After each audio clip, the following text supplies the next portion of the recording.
తాజా 30 డ్రగ్స్ మహమ్మారి ఇప్పుడు టాలీవుడ్ ను కుదిపేస్తోంది.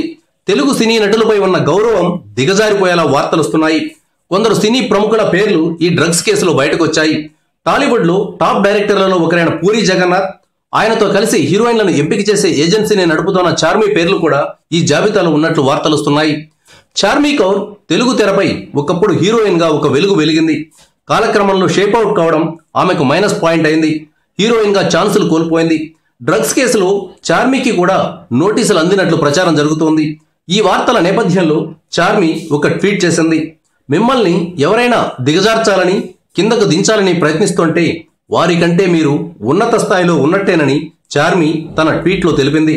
డ్రగ్స్ కేసుతో తనకు ఏ సంబంధం లేకపోయినప్పటికీ అనవసరంగా తన పేరును ఈ వివాదంలోకి లాగుతున్నారని చార్మి అంటోంది. ఆమె మాట నిజం కాదని చెప్పలేం. అయితే ఏది నిజం ఏది అబద్ధం అన్నది తేలాలంటే విచారణ సక్రమంగా జరగాలి.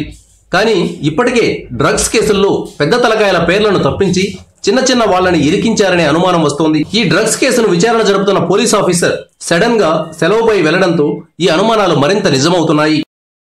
Thank you viewers. ఈ వీడియో మీకు నచ్చితే లైక్ బటన్ టచ్ చేయండి. తాజా 30 ఛానల్కు సబ్స్క్రైబ్ చేయండి. మీ మిత్రులకు షేర్ చేయండి.